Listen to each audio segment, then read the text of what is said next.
Hello everyone, I'm Howard. If you're still buying the good news that Google's revenue broke for $100 billion in 2025, you're closer to bankruptcy than you think. Everyone in the space is calling Google stable. But after digging through this Q4 earnings report, I felt a bone-chilling cold. Alphabet's top-line revenue grew by 18%, but what I see is a company forced into a high-stakes, life-or-death asset shuffle. Today, I'm breaking down 10 core details of this report to reveal what Google is really trying to hide. Is this a graceful pivot into the AI era, or is it a giant being cannibalized by its own capital costs?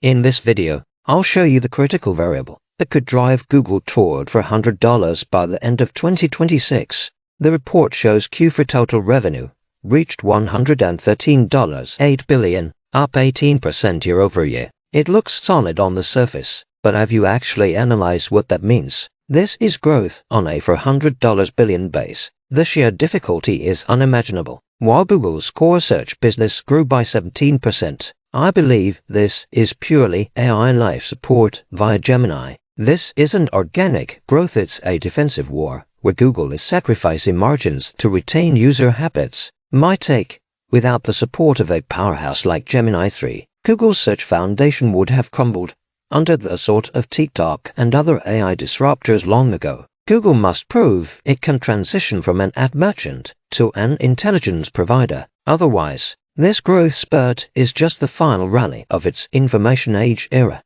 Look at the cloud division. Revenue soared to $17.7 billion, a massive 48% growth rate. This is the most successful pivot in the company's history, period. The deep logic.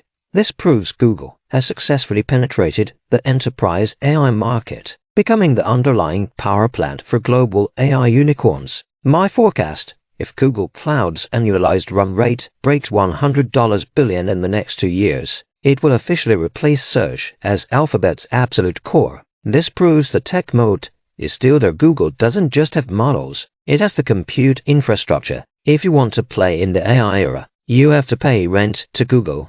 Look at this chart. Q4 capital expenditures hit a staggering $27.9 billion, a 95% jump quarter over quarter. Even more shocking, PCI signaled that 2026 capex could surge to $180 billion. This is a gambling bet on the future of global AI infrastructure. My take: many call this waste, but I call it strategic land grabbing. In the AI era, compute is the ultimate nuclear weapon. Whoever builds the data centers and TPU clusters first owns the pricing power. Google is spending aggressively to build a moat that competitors can't afford to cross, even with short-term margin pressure. This winner-takes-all strategy will manifest as a massive competitive advantage by 2026. Operating margins held at 31.6%. It looks solid, but it masks immense RD pressure. To run Gemini 3, Google isn't just paying for electricity, it's bearing the crushing cost of in-house chip development. Deep analysis: I worry that these margins are held up solely by scale effects. If the marginal efficiency of compute doesn't improve significantly in 2026, this 31% margin is the sword of Damocles hanging over the stock price. Google isn't winning on efficiency right now. It's winning by leveraging its massive ad cash flow to subsidize its AI burn with a dangerously fragile balance. The report disclosed $1 billion in employee compensation related to Waymo. Many see Waymo as the future, but let me remind you, this is currently a blood transfusion from the core business to keep autonomous driving alive. My forecast: Google has been at this for nearly a decade. If Waymo doesn't achieve large-scale profitability across 5 core cities by 2026, it will remain the biggest anchor on Alphabet's earnings. This isn't just a tech challenge anymore, it's a question of commercial efficiency.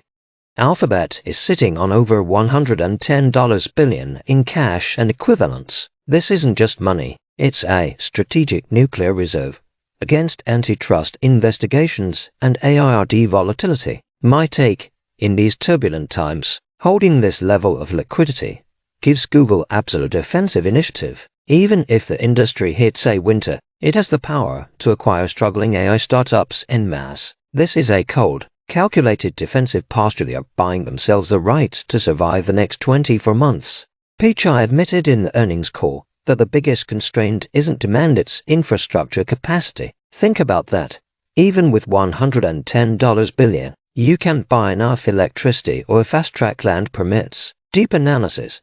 The report reflects the hard constraints of the physical world. This means Google's 2026 growth speed is directly limited by compute supply bottlenecks. Investors must realize that Google's ceiling is no longer in the code. It's in the power grid and the chip supply chain.